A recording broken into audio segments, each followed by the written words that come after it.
কথা দিয়ে মানুষকে মেরে ফেলা যায়, আবার কথা দিয়ে মরতে যাওয়া মানুষকেও বাঁচানো যায়। কথা হচ্ছে একটা হাতিয়ার, কথা হচ্ছে শিল্প।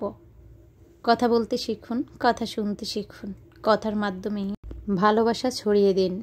কথায় আছে 6 ইঞ্চি জিহ্বাটা 6 ফুট মানুষকে ধ্বংস করতে পারে, আবার 6 ইঞ্চি জিহ্বাটা 6 ফুট মানুষকে বাঁচিয়েও দিতে পারে। আসসালামু আলাইকুম, এমএন ব্লগ থেকে আমি নাসরিন রহমান বলছি। আশা করি আমার প্রিয় আপু এবং ভাইয়ারা সবাই অনেক অনেক ভালো আছেন। আল্লাহর কাছে শুকরিয়া জানাই, আল্লাহ পাক আমাকে আরেকটা দিন উপহার দিয়েছেন।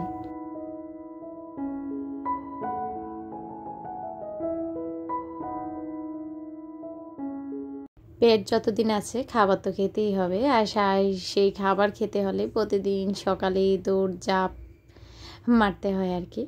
তো আজকে সকাল সকাল একদম ফ্রেশ হয়ে গিয়েছি, কেন জানি মনে হয়েছে কয়েকদিনের চেয়ে আজকে খুব গরম পড়েছে। কার কাছে কেমন মনে হয়েছে অবশ্যই আমাকে জানাবেন। তো সকালবেলায় আজকে গোসলটা করে নিয়েছি, আর ভাবছি নাস্তা খাইয়ে ছেলেকে মাদ্রাসায় নিয়ে যাব। তাই আজকে কিন্তু আর গোসলের ঝামেলা নাই। তবে আমি আবার কি, যখন সংসারে কাজ করতে করতে একদমই ঘামিয়ে যাই, তখন কিন্তু আবারও গোসলটা করা লাগে।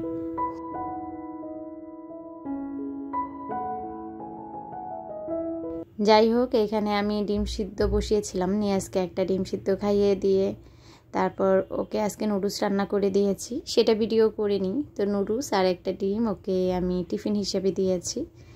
তারপর আমি এখানে রুটি বানিয়ে রেখেছিলাম, রুটিগুলা ভাজিনি, যে যখন পরিবারের সবাই ঘুম থেকে উঠবে তখনই আমি রুটিগুলা ভেজে নিব। প্রেসার কুকারের মাধ্যমে আমি এখানে দুন্দুল, তারপর পটল, কুমড়া, আলু আর হয়েছে মশারির ডাল একদম প্রেসার কুকারে দিয়ে দিয়েছি। 2টা সিটি দেওয়ার পর এই তো সুন্দর একটা সবজি হয়েছে। তো আপনাদের ভাইয়াকে খেতে দিচ্ছি সবজি, ডিম আর রুটি। তো যাই হোক, খাবার কিন্তু আমরা অফ ক্যামেরায় শেষ করে ফেলেছি, আর শেষ করে চলে আসলাম ধোয়াধুয়ির কাজে। আজকে ভিডিও তো আমি বরাবরের মতো প্রিয় আপুদের কিছু কমেন্টস পড়ব, পাশাপাশি আমার সংসারে কাজ করব। তো অনেক দিন হয়েছে আমার বেসিন এরিয়াটা একদমই ধরি না, সেটা আপনাদেরকে দেখিয়ে দিব যে কি অবস্থা।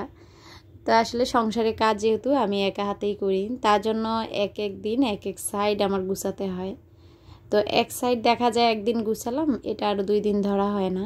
আবার বাসার অন্যান্য কাজগুলো করতে করতে এই সাইডটা কিন্তু একদমই নোংরা হয়ে যায়।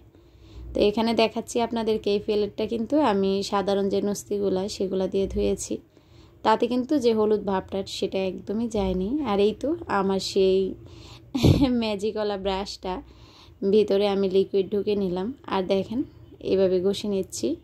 এখন দেখবেন প্লেটটা কত সাদা হয়েছে। তো আসলে আমি দেখলাম যে এই ব্রাশটার গুণাগুণের কথা শেষ করা যায় না। তো আমি একটা ব্রাশ রেখেছি বাসায়, যেহেতু 4টা বেসিনগুলো ওয়াশ করার জন্য, আর একটা ব্রাশ রেখেছি থালাবাটি মাজার জন্য। এই যে প্লেটটা দেখেন, এই যে কী পরিমাণ পরিষ্কার হয়েছে। তো আপনাদের ভাইয়া আমাকে বলতেছে এই প্লেটগুলো একদমই বাদ দাও। তো আমি বললাম প্লেটগুলো তো ভালোই আছে। তো আসলে এরকম 6টা প্লেট, 2টা প্লেট একটু দাগ পড়ে গিয়েছে, আর সেটাই আপনাদের ভাইয়ার নজরে পড়েছে। তো আমাকে বলতেছে এক সেট প্লেট কিনে দিব, যে প্লেটগুলো দাগ পড়েছে অন্তত সেগুলো বাদ দাও, এই আর কি। তো আমরা মেয়ে মানুষ কিন্তু কিনতেও ভালোবাসি, আর পুরানো জিনিস সহজে ছাড়তে ভালোবাসি না। তো যখন কিনে দিবে বলে তখন কিন্তু খুশি লাগে, কিন্তু যখন পুরানো জিনিসগুলো ফেলে দিতে বলে তখন কিন্তু খুবই কষ্ট লাগে।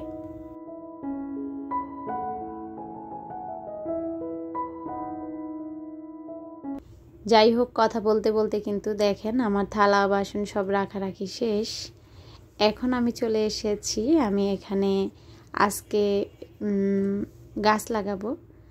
তো চামচ টামচ যেখানে যেটা রাখা সেটা রেখে আমি বারান্দায় চলে এসেছি।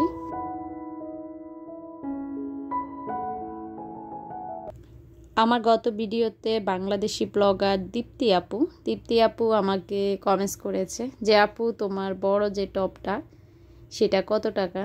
তো আপু এই যে দেখিয়ে দিলাম, সেটা হয়েছে 85 টাকা। তো এই টপগুলোর দাম কিন্তু আগে খুব কম ছিল, ইদানিং সব জিনিসের দাম বাড়তে বাড়তে দেখা যায় এটার দামও বেড়ে গিয়েছে। তো যারা নিয়মিত আমার ভিডিও দেখেন তারা কিন্তু জানেন এই মানি প্লান্ট গাছগুলো আমি অনেক মাস হয়েছে এনেছি। তো বাবা মারা গেল আমার আজকে 1 মাস হয়ে গিয়েছে, তার আগেও আমি এই গাছগুলো এনেছি। তো টব ছিল না, তার জন্য লাগানো হয়নি। তো ভাবছি আজকে গাছগুলো লাগিয়ে দিই। তবে আমার ইচ্ছা ছিল যেদিন খুব বৃষ্টি হয় সেদিনই আমি গাছগুলো লাগাবো, কিন্তু সেটা আর হয়ে ওঠেনি। আজকে আমি নাস্তা খাওয়ার পর যেহেতু আজকে রান্নার ঝামেলা নেই বলতে, যখন দেখবেন শুধু গোশত রান্না করবেন, পোলাও রান্না করবেন, তখন কিন্তু আমার কাছে একদমই ঝামেলা মনে হয় না। আমার কাছে মনে হয় মাছ রান্না করলে, তরকারি রান্না করলে সেদিন কিন্তু বেশি ঝামেলা থাকে। তো তেমনি আজকে বিরিয়ানি রান্না করব। আর গতকালকে শিমুলাপু বিরিয়ানি রান্না করেছে, তখন আমি ভিডিও দেখছিলাম। আমার নিসামণি বলতেছে ওর নাকি বিরিয়ানি খেতে ইচ্ছা করতেছে। তো তার জন্য আমি আজকে বিরিয়ানি রান্না করব। আমার নিসামণি বরাবরই বিরিয়ানি খুব পছন্দ করে। আমি প্রায় কিন্তু বিরিয়ানি রান্না করে দেই, অন্তত ওদের টিফিনে। মাঝে মাঝে আপনাদের সঙ্গে শেয়ার করা হয়, মাঝে মাঝে হয় না। তো তার জন্য ভাবছি আজকে যেহেতু রান্নার ঝামেলাটা কম, তাহলে গাছটা লাগিয়ে ফেলি। তবে আরও 2টা গাছ আছে লাগানো ছাড়া, সেটা আর আজকে দেখাইনি। যখন আবার গাছ লাগাবো তখন অবশ্যই আপনাদের সঙ্গে শেয়ার করব।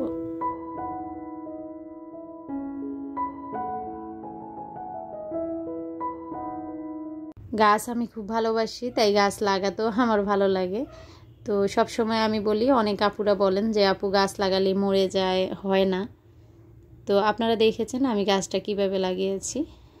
টবের নিচে আমি কিছু কয়লা দিয়েছি। এমন কিছু দিবেন যেটা সহজে পচবে না, যেমন নারকেলের ছোবড়া, তারপর কয়লা, তারপর মাটির যে পাতিলগুলো ভেঙে যায় সেরকম কিছু। তো সেগুলো দিয়ে রাখলে হয় কি, যখন পানি দিবেন সে পানিটা সরাসরি টবের নিচে চলে যাবে না, সেটা কিছুটা হলেও টবের ভিতরে থেকে যাবে। তো যখন দেখবেন আপনার টবের ছিদ্রগুলো একদম সরাসরি আছে, কিছু দেন নেই, তাহলে কিন্তু গড় গড় করে পানিটা একদমই নিচে চলে যাবে এবং গাছ তার শিকড়ের যে খাবারটা সেটা কিন্তু পুরোপুরি ধরে রাখতে পারে না। তাই সব সময় মনে রাখবেন ড্রেন যে লাইনটা সেটা কিন্তু ঠিক রাখতে হবে। আর গাছ যখন লাগাবেন তখন গাছের গোড়ার যে মাটিটা সরাবেন সেটা জোরে জোরে টানবেন না। কেননা আমি মনে করি আর কি, আমাদের চুল টানলে যেমন ব্যথা লাগে বা সেটা ছিঁড়ে গেলে চুল অল্প হয়ে যায়, আমার কেন জানি মনে হয় গাছেরও তেমনি গোড়াগুলা যদি ছিঁড়ে যায় তাহলে কিন্তু ওদেরও ব্যথা লাগে। আর তাছাড়া গোড়া যদি ছিঁড়ে যায়, পচে যায়, সেটা আবার গজাতে সময় লাগে। তাতেই মনে হয় গাছটা একদমই নেতিয়ে যায়, গাছ ভালো হয় না।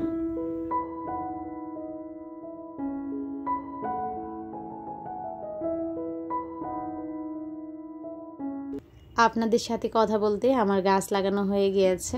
তো এখন এসেছি বেসিন এরিয়াটা সুন্দর করে একটু সাজাবো। আর দেখতেই পেয়েছেন বেসিনের গাছটা আমি কিন্তু দেখেছি মরে গিয়েছে। এর একটা কারণ আছে, গাছটা আমার কারণেই মরেছে। আর সেটা হয়েছে, আমার এই গাছটা খুব সুন্দর ছিল, মানি প্লান্টের একটা ভ্যারাইটিস। যারা সব সময় ভিডিও দেখেন তারা হয়তো দেখেছেন। তো গাছটা এত সুন্দর ছিল, কিন্তু গাছটা যে আমি লাগিয়েছি, যে ওয়ান টাইম গ্লাসটাতে লাগিয়েছি, সেটা আমি নিচে ছিদ্র করিনি। তা আমি যখন বাড়িতে ছিলাম আপনাদের ভাইয়া তো একাধারে পানি দিয়ে গিয়েছে। তো সেই পানিটার জন্যই গাছটা মারা গিয়েছে। কিচ্ছু করার নেই, যে চলে যায় তাকে যেন ফিরিয়ে আনা যায় না।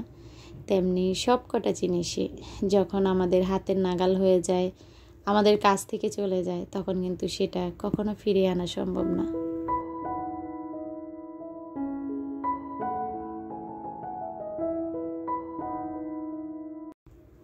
আজ কেন জানি ভয়েস দিচ্ছিলাম আর বাবার কথা বেশি বেশি মনে হচ্ছিল।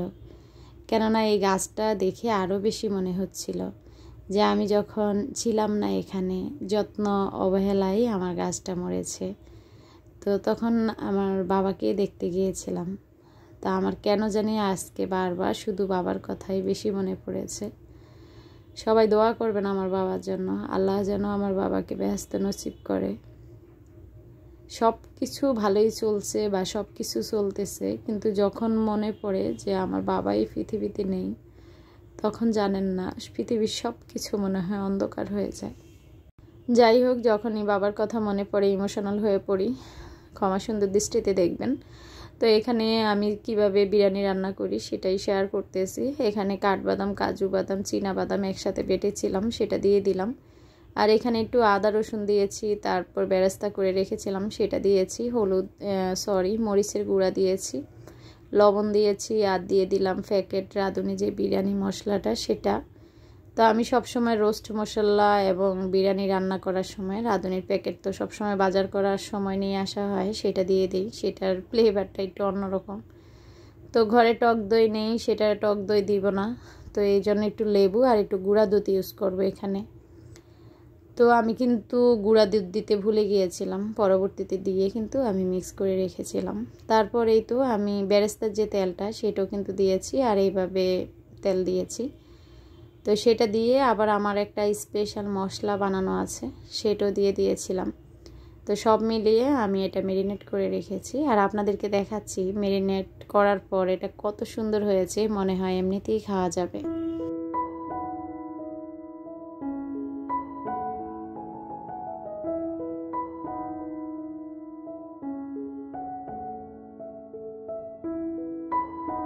দেখতেই পাচ্ছেন মেরিনেট করা অবস্থায় মনে হয় রান্না করা মাংস, দেখতে অনেক সুন্দর হয়েছে। তার জন্য বিরিয়ানিটা খেতেও দারুণ হয়েছিল। তা আমি বিরিয়ানি রান্নাটা পুরোপুরি শেয়ার করিনি, আপনাদেরকে দেখাচ্ছি। এই যে প্রায় রান্না হয়ে গিয়েছে। শাহানাজ কুক অ্যান্ড ব্লগস থেকে আপু আমাকে কমেন্টস করেছে, আপু দুন্দুল ভর্তা শেয়ার করবেন, কিভাবে করেন আর কি। তো ইনশাল্লাহ আপু আমি পরবর্তী ভিডিওতে অবশ্যই শেয়ার করব। তো যাওয়ার আগে আমি আরেকটা কমেন্টস পড়ছি ডলি ফ্যামিলি আইডি থেকে, আমার প্রিয় একজন আপু যে সব সময় নীরব দর্শক হয়ে আমার ভিডিও দেখে। তা আপু তোমার কাছে অনেক অনেক কৃতজ্ঞ, তুমি আমাকে এত ভালোবাসো। আমি কিন্তু এখনও তোমার সাথে আসলে কথা বলতে পারিনি। ইনশাআল্লাহ তোমার সাথে কথা হবে, আমার মনের আশা আল্লাহ একদিন না একদিন পূর্ণ করবে, তা আমি জানি। আপু অনেক বড় একটা কমেন্টস করেছে, তার থেকে আমি কিছু অংশ পড়তেছি। আপু বলেছে যে আপু তুমি যখন আমার নাম বলো বা আমার কমেন্টস পড়ো, জানো না মনে হয় আপন কেউ আমাকে ডাকছে। আর আপু বলেছে তোমার ভিডিও ভালোভাবে মানে না দেখলে আমি ঘুমাতে পারি না, তোমার ভিডিও দেখে আমার ঘুমাতে হয়।